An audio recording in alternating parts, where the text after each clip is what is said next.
And there are some supplementaries and accessories which help you. You should also follow those things. That is, they are given now here. The one is called devotion.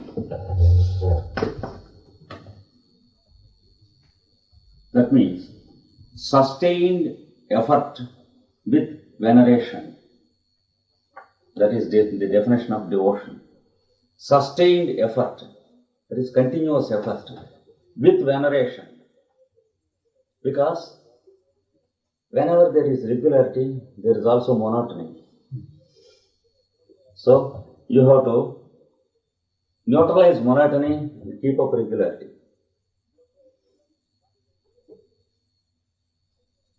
What is the difference between a mathematician solving a problem and a computer solving a problem? The same. The computer solving a problem is mechanical, and the mathematician solving a problem is vital. The reference is, in the case of the mathematician, it takes place in the personality and other mechanism. It is a conscious process of the individual. In the case of a machine, it occurs in the Deva kingdom, and millions of devas take part in it. Therefore, there is neither individual, nor personality, nor soul in it. It's a very subtle difference. While a computer is working, you will very easily understand that millions and millions of devas take part in it. Though we may do it for fun many times using the computer or an instrument. The whole process is mechanical. You have to keep it off from becoming mechanical. This is what is required. Otherwise, what happens? When you begin to follow the yogic discipline, after 2 months or 3 months, you lose interest in it. And it becomes quite normal with us. That is because while starting, it was not the interest for the higher that made us start, but it was the curiosity nature that made us start. Curiosity nature doesn't sustain long, it goes away because it wants a change. So, when the monotony takes place, and when the process is mechanized by us, we lose interest in it. Or we will do it like a dead machine, and there is no progress. So, continuous awareness of devotion, that is, sustained effort with veneration, that is an absolute necessity in this. Another thing, second thing required is application. This is first, and the second is, please take down, application of your available energy. That's the second item. We have energies being supplied every moment, and we apply to the various things in the world, but you have to apply to this. Does that mean we have to stop all the daily activity? Some people understood like that. They have retreated into the forests, and they could get nothing.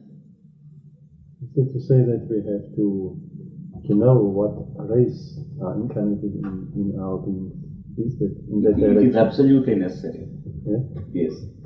It is a must in the second item. So, our energy centers are producing energy. We have some energy in every plane of consciousness, and you apply this energy only in that direction. That means your vocational work, your office, your domestic duties, social duties, all these things should be included in the attempt or effort. Not that they are excluded. If they are excluded, somebody has to feed you, and automatically you will be a monk or a beggar who has to depend upon others for your wants.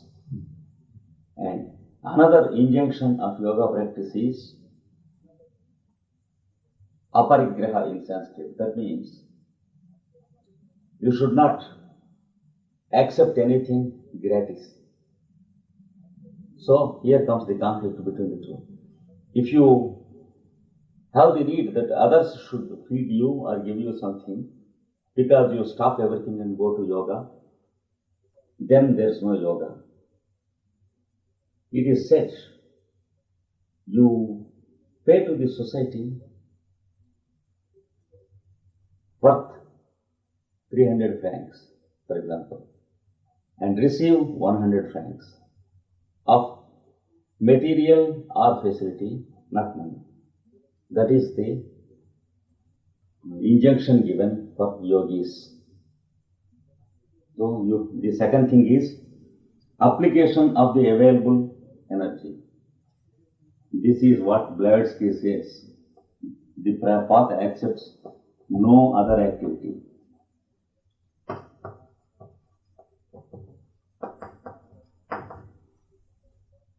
No other activity. That is what Madam Blavatsky says. The path accepts no other activity. That means your activity should be included in this. Your food, your drink, your habits, your conversations, your social relationships, domestic relationships, official matters, everything should include in this. This is the second thing. So gradually you have to work out every field of your activity tending towards that direction. It is only your attitude that makes everything include in this. This is the second aspect. Is it clear? The third aspect.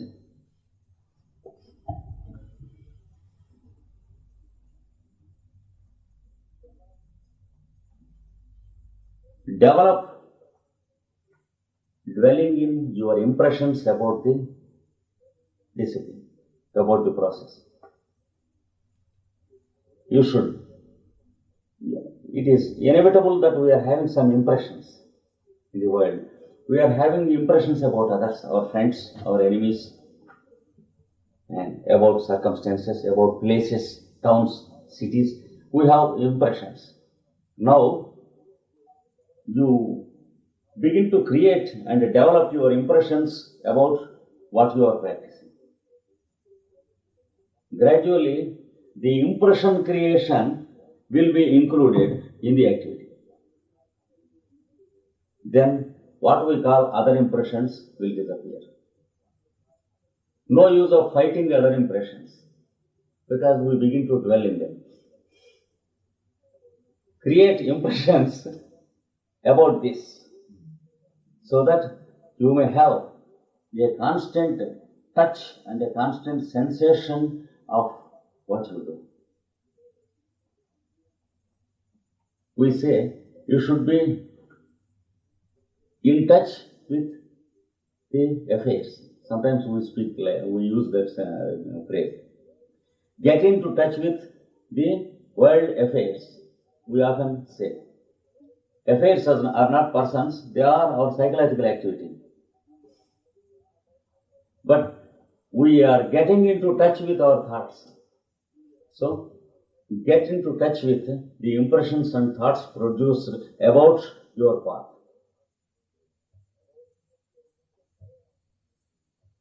Just become aware of these things, it becomes possible. That's all. It is only a growing awareness into the various petals of the activity.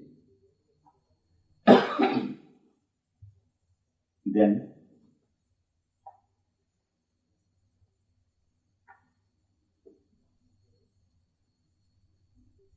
he says, your consciousness should be invested into the process. Make an investment of your consciousness into the process.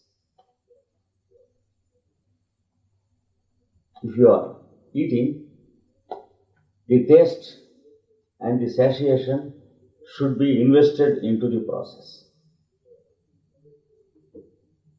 If you are working in the office, think of the usefulness of your work as service invested into your process.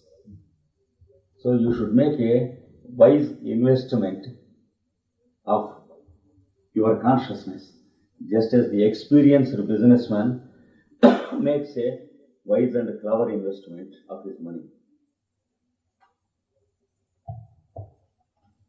The wise businessman makes an investment of sometimes lakhs of dollars, millions of dollars, but he knows how to get the double.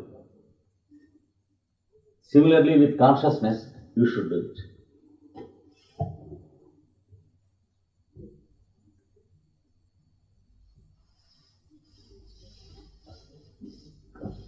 These are the additional aspects which you are expected to know and put in practice.